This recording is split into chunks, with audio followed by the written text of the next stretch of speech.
Hello student, welcome to YouTube channel commerce option C. आज की class में cover करेंगे concept long period equilibrium in monopolistic competition.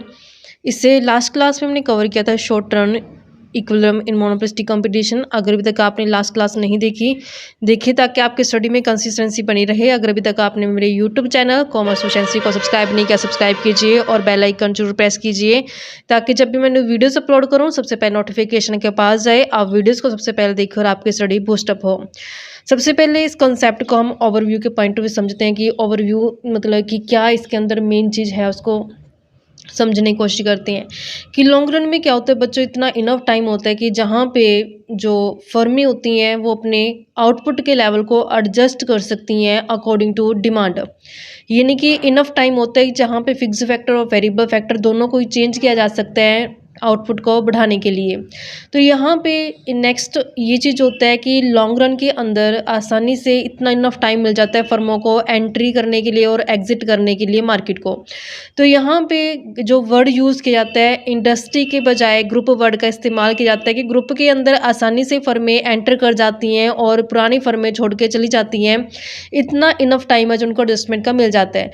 तो यहाँ पे लॉन्ग रन के अंदर अगर मान लेते हैं कि कोई फर्म सुपर नॉर्मल प्रॉफिट ले रही है तो सुपर नॉर्मल प्रॉफिट को देख करके दूसरी फर्में अट्रैक्ट हो जाती हैं, तो मार्केट के अंदर एंटर कर जाती हैं क्योंकि उन्हें लगता है कि हम भी सुपर नॉर्मल प्रॉफिट ले लेंगे। तो जिससे क्या होता है कि जब नई फर्में एंटर हो जाती हैं मार्केट के अंदर तो वहाँ पे जो सप्लाई का लेवल होता है वो बढ़ जाता है। तो सप्लाई बढ़ जाने से रिजल्ट क्या होता है कि प्राइस डाउन चले जाते हैं। जब प्राइस डाउन चले जाते हैं तो ऑटोमेटिकली जो सुपर नॉर्मल प्रॉफिट होता है आकर के कहाँ एडजस्ट हो जाता है, फिर वो नॉर्मल प्रॉफिट के अंदर। ऐसे अगर इसके अपोजिट बात करें कि लॉस सफ़र कर रही हैं फर्में, तो जब लॉस सफ़र कर रही होंगी फर्में तो मार्केट को छोड़ के चली जाएंगी, यानी कि ग्रुप को वो छोड़ देंगी। जिससे क्या होगा, सप्लाई कम हो जाएगी। सप्लाई के कम होने से प्राइस जो होगा वो बढ़ जाएगा। प्राइस बढ़ जाने से क्या होगा कि जहां फर्में लॉस ले रही थी तो वहां पे वो हट के वो कहाँ चले जाएंगे, नॉर्मल प्रॉफिट की तरफ चले जाएंगे। तो इस तरीके से फिर लॉन्ग रन के अंदर जितनी फर्में एग्जिस्ट करती हैं ग्रुप के अंदर वो सभी के सभी सिर्फ और सिर्फ नॉर्मल प्रॉफिट है जो ले पाती हैं। एक्सप्लेनेशन कवर करते हैं अब हम इसकी।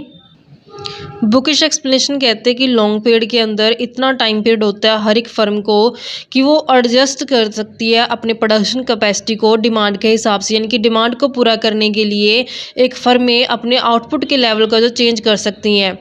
The firm can change the size of its plant and machinery and new firms can enter the industry. तो यहाँ पे जो फर्में होती हैं, जो प्लांट का साइज होता है, मशीनरी का साइज होता है, उसको चेंज कर सकती हैं और नई फर्में जो मार्केट के अंदर इंडस्ट्री के अंदर है जो शामिल हो सकती हैं।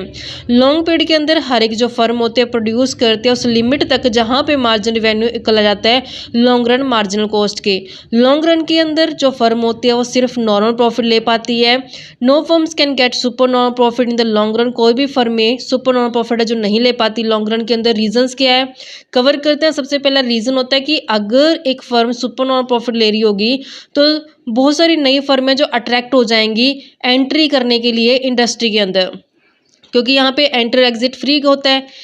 नई फर्में आसानी से आ सकती हैं, पुरानी फर्में आसानी से छोड़ के जा सकते हैं इंडस्ट्री को। तो जिस कारण से यहाँ पे कोई भी बाउंडेशन ना होने के कारण फ्रीडम के चलते नई फर्में एंटर हो जाती हैं, सुपर नॉर्मल प्रॉफिट को देख करके अट्रैक्ट हो जाती हैं। तो इससे रिजल्ट क्या होता है कि जो सप्लाई होती है फिर वो बढ़ जाएगी, क्योंकि जब नई फर्में आएंगी तो सप्लाई का लेवल क्या हो जाएगा, बढ़ जाएगा।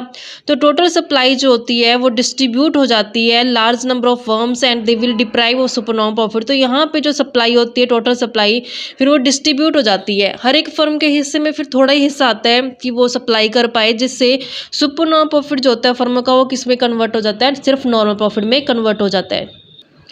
सेकेंड रीजन आता है in order to create more demand for their product new firms will lower the price. तो यहाँ पे नई फर्में क्या करती हैं, अपने प्रोडक्ट की डिमांड को क्रिएट करने के लिए कम प्राइस चार्ज करती हैं। Old firms too will lower the price their product. तो यहाँ पे जो पुरानी फर्में होती है फिर उनको भी क्या करना पड़ता है, अपने प्रोडक्ट का प्राइस कम रखना पड़ता है। If they are to exist in the market, अगर वो पुरानी फर्में चाहते हैं कि मार्केट में बनी रहें तो उनको भी क्या करना पड़ेगा, अपने प्रोडक्ट का प्राइस लो रखना पड़ेगा। दस because of fall in price, तो यहाँ पे प्राइस कम चार्ज करने के कारण जो ओल्ड फर्में होती हैं और जो नई फर्में होते हैं वो सिर्फ कौन सा प्रॉफिट ले पाते हैं, नॉर्मल प्रॉफिट ले पाते हैं, ना कि सुपर नॉर्मल प्रॉफिट। क्योंकि प्राइस कम प्रॉफिट कम, तो सुपर नॉर्मल की बजाय अब कौन से प्रॉफिट होंगे, सिर्फ नॉर्मल प्रॉफिट ही हो पाएंगे। नेक्स्ट रीजन आते हैं because of low cost of installation and free entry. तो यहाँ पे लो कॉस्ट ऑफ इंस्टॉलेशन के कारण और फ्री एंट्री के कारण जो नई फर्में होती हैं ज्वाइन कर जाते हैं इंडस्ट्री को, जिससे जो demand of factor production increase leading to increase in the factor cost. तो जब इंडस्ट्री के अंदर फर्में बढ़ जाती हैं तो उन फर्मों को फैक्टर और प्रोडक्शन की ज़रूरत पड़ती है, यानी कि जो लेबर होती है, रॉ मटेरियल्स होती हैं, तो यहाँ पे लैंड, लेबर, कैपिटल, एंटरप्रेन्योर, तो इन सब की डिमांड बढ़ने से क्या होता है, फिर फैक्टर की कॉस्ट बढ़ जाती है।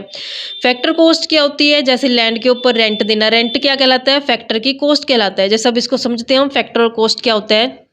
फैक्टर्स क्या होते हैं प्रोडक्शन करने के लिए, हम जानते हैं कि हमारे पास जो फैक्टर ऑफ प्रोडक्शन होती हैं, फैक्टर्स में आ जाता है लैंड, लेबर, कैपिटल और एंटरप्रेनर। तो यहाँ पे फैक्टर कॉस्ट क्या आती है, लैंड के ऊपर किराया देना पड़ता है रेंट, लेबर को देनी पड़ती है वेजेस, कैपिटल के ऊपर जाता है इंटरेस्ट, एंटरप्रेनर इन सबको ऑर्गेनाइज करके क्या लेके जाता है, प्रॉफिट लेके जाता है। तब जब नई फर्में इंडस्ट्री के अंदर एंटर कर जाएंगी तो उन्हें भी क्या चाहिए, लैंड चाहिए, लेबर चाहिए, कैपिटल चाहिए। तो जब इनकी डिमांड जो बढ़ जाएगी तो इनकी डिमांड बढ़ने से महंगे हो जाएंगे, जिससे फैक्टर कॉस्ट भी क्या हो जाएगी, महंगी हो जाएगी। और हम ये कंसेप्ट भी पढ़ते हैं अकाउंट के अंदर, कॉस्ट प्लस प्रॉफिट क्या होता है, सेल प्राइस होता है। अगर कॉस्ट हाई होती है तो फिर प्रॉफिट ने क्या हो जाना है, कम हो जाना है। तो जब प्रॉफिट कम हो जाएगा तो फिर सुपर नॉर्मल प्रॉफिट के बजाय कौन सी प्रॉफिट होना शुरू हो जाएंगे फर्मों को, सिर्फ नॉर्मल प्रॉफिट। तो यहाँ पे कहते हैं कि जैसे डिमांड होती है फैक्टर प्रोडक्शन की बढ़ जाती है तो इससे फैक्टर कॉस्ट बढ़ जाती है। रिजल्ट क्या निकलता है कि जो एवरेज कॉस्ट होती है प्रोडक्शन की वो बढ़नी शुरू हो जाती है। अगर एवरेज कॉस्ट हाई होती है एक तरह, तो दूसरी तरफ प्राइस क्या रखना पड़ता है, लो रखना पड़ता है। जैसे सुपर नॉर्मल प्रॉफिट फिर क्या हो जाता है, गायब हो जाते हैं। तो फर्म में क्या ले पाते हैं, सिर्फ नॉर्मल प्रॉफिट ही ले पाती हैं। कहते हैं in the long period no firms will incur loss either. तो यहाँ पे कहते हैं लॉन्ग रन के अंदर कोई फर्म लॉस नहीं लेगी। इन शॉर्ट पीरियड के अंदर एक फर्म जो होती है वो लॉस लेती है, लेकिन कंटिन्यू रखती है प्रोडक्शन को इस उम्मीद के साथ कि लॉन्ग रन के अंदर है जो अपने लॉसेस को सेट ऑफ कर लेगी।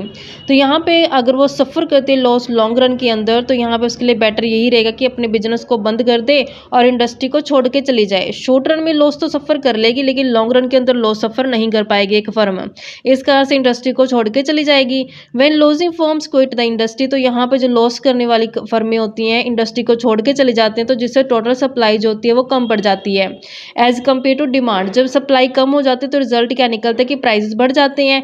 तो जब प्राइस बढ़ेंगे तो फिर नॉर्मल प्रॉफिट की तरफ है जो दोबारा से शिफ्ट हो जाएंगे, क्योंकि लॉस से कहाँ शिफ्ट हो जाएंगे, प्रॉफिट, नॉर्मल प्रॉफिट की तरफ। तो यहाँ पे हम इस एग्जाम्पल की हेल्प से, डायग्राम की हेल्प से कवर करते हैं इस कंसेप्ट को। यहाँ पे हमारे पास ओ वाई एक्सिस आ जाती है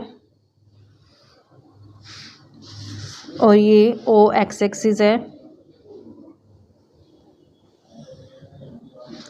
ओ वाई एक्सिस पे लेके चलते हैं हम रिवेन्यू और कॉस्ट को, रिवेन्यू और कॉस्ट आ जाते हैं। ओ एक्स एक्सिस पे हम लेके चलते हैं आउटपुट के लेवल को, तो यहाँ पे आउटपुट का लेवल आ जाता है। तो अब यहाँ पे हमने दिखाना है एवरेज रिवेन्यू कर्व को और यहाँ पे हम लेके चलेंगे मार्जिनल रिवेन्यू कर्व को। तो ये हमारे पास मार्जिनल रिवेन्यू कर्व, ये एवरेज रिवेन्यू कर्व। अब लॉन्ग रन के अंदर फर्में सिर्फ नॉर्मल प्रॉफिट लेती हैं। नॉर्मल प्रॉफिट का मतलब क्या है कि एवरेज रिवेन्यू इक्वल आता है एवरेज कॉस्ट के। तो ये एवरेज रिवेन्यू है, तो इसको टच करके जाना चाहिए long run average cost curve. तो अगर हम इसकी शेप बनाएं, कैसे ड्रॉ कर सकते हैं, तो हम इस तरीके से long run average cost curve का जो ड्रॉ करेंगे टच करके एवरेज रिवेन्यू को, तो इस तरीके से जो दोबारा रेज हो जाती है लॉन्ग रन एवरेज कॉस्ट। तो इसके मिनिमम पॉइंट से होकर जाता है मार्जिनल कॉस्ट। तो यहाँ से इस तरीके से हमने मार्जिनल कॉस्ट कर्व का जो दिखा देना है, ये लॉन्ग रन मार्जिनल कॉस्ट है। यहाँ पे मिनिमम पॉइंट है लॉन्ग रन एवरेज कॉस्ट का, इंटरसेक्शन करके जो है गया है। तो इक्विलिब्रियम की कंडीशन कहाँ होती है, जहाँ पे M R M C equal होता है, एम सी कट करता है एम आर को बिलो पॉइंट्स। तो यहाँ पे हम इसको पॉइंट को लेके चलते हैं, तो ये हमारे पास इक्विलिब्रियम पॉइंट है। तो यहाँ पे हम देखते हैं कि इस पॉइंट के ऊपर एवरेज रिवेन्यू एवरेज कॉस्ट दोनों टच कर गए एक दूसरे को। तो यहाँ पे हमारे पास नॉर्मल प्रॉफिट की सिचुएशन है इस पॉइंट पे, जहाँ पे AR इक्वल है AR इक्वल है AC के, एवरेज रेवेन्यू एवरेज कॉस्ट दोनों इक्वल आ जाते हैं। तो यहाँ पे एक फर्म है जो नॉर्मल प्रॉफिट की सिचुएशन में आ जाती है। अब नेक्स्ट कंसेप्ट कवर करते हैं कि जो ये कंसेप्ट है इसमें एक अलग से पॉइंट आता है, वो ये आते हैं। एक चीज़ यहाँ पे गौर रखने वाली ये होती है बच्चों कि लॉन्ग रन के अंदर फर्मों ने कहाँ आउटपुट को जनरेट किया है, सिर्फ यहाँ तक। इसको लेट कर लेते हैं, M नाम से नोट करते हैं। यहाँ तक आउटपुट को बनाया है और इसको P नाम देते हैं और इतने प्राइस पे इसको सेल किया है। जबकि जो लॉन्ग रन एवरेज कॉस्ट का मिनिमम पॉइंट तो यहाँ आता है। अगर फर्म यहाँ प्रोड्यूस करते तो उनको कॉस्ट मिनिमम पड़ती है यहाँ पे। बुकिश एक्सप्लेनेशन कवर करते हैं। तो यहाँ पे पॉइंट बोला गया कि अनदर जो इंटरेस्टिंग फैक्टर होता है ये इक्विलिब्रियम पॉइंट जहाँ पे है वहाँ पे फर्म है जो फुल यूज़ नहीं करी अपनी कैपेसिटी का। जैसे कि मैंने आपको बताया था कि जहाँ मिनिमम कॉस्ट हो रहा है long run average minimum cost, उससे पहले ये जो प्रोडक्शन इनफ कर दिया फर्म ने अपनी, जितनी उसकी प्रोडक्शन कैपेसिटी उसका फुल यूटिलाइजेशन है जो नहीं किया गया। In other word production level is not optimum at equilibrium point. तो यहाँ पे ऑप्टिमम प्रोडक्शन लेवल है जो नहीं किया गया। It is so because negative average revenue curve is not tangent to U shape. ऐसा इसलिए क्योंकि यहाँ पे जो एवरेज रेवेन्यू कर्व है वो टेंजेंट नहीं है you shape long run average cost curve के उसके मिनिमम पॉइंट के ऊपर। जैसे परफेक्ट कंपटीशन में हमने कवर किया था कि एवरेज रेवेन्यू कर्व जो होता है वो हॉरिजॉन्टल लाइन होती है, वो एक्स एक्सिस के पैरेलल होते हैं। As such it touch long run average cost curve at its minimum point. वहाँ पे long run average cost curve के मिनिमम पॉइंट पे जो टच करता है average revenue. But under imperfect और मोनोपोलिस्टिक कंपटीशन के अंदर क्या होता है कि जो एवरेज रेवेन्यू कर्व होता है वो नेगेटिव स्लोप होता है, इसी कारण से वो टच नहीं कर पाता जो U shape long run average cost curve होता है उसके मिनिमम पॉइंट से is bit higher than the minimum. तो यहाँ पे उससे पहले क्या होता है वो हाई रहता है मिनिमम पॉइंट से at point A is shown in the figure. तो जैसा कि हमने यहाँ पे देखा था, अगर प्रोडक्शन है जो यहाँ किया जाता तो उसको मिनिमम कॉस्ट बढ़ती, लेकिन यहाँ पे इक्विलिब्रियम पॉइंट के हेल्प से हमने देखा कि नॉर्मल प्रॉफिट यहाँ पे सिर्फ इतना ही है जो आउटपुट लेवल को प्रोड्यूस करके इस प्राइस के ऊपर गुड्स का जो सेल किया गया है। तो यहाँ पे ऑप्टिमम यूटिलाइजेशन है जो नहीं किया गया, क्योंकि यहाँ पे अभी भी फर्म है जो इतना प्रोडक्शन है जो और ले सकती थी, जहाँ पे उसको long run average cost curve जो मिनिमम पड़ता है, यानी कि कॉस्ट उसको मिनिमम पड़ती तो वहाँ तक का जो प्रोडक्शन कर सकती थी, लेकिन नहीं किया गया एक फर्म द्वारा। दस under monopolistic competition long run average cost is not minimum at equilibrium point nor is in the production optimum. तो यहाँ पे जो अपने पास प्रोडक्शन किया था वो ऑप्टिमम नहीं रहता। प्रोफेसर लिप्सी कहते हैं कि एक्सेस कैपेसिटी हमारी सिचुएशन रहती है कि एक्सेस कैपेसिटी का यूटिलाइजेशन जो नहीं किया गया।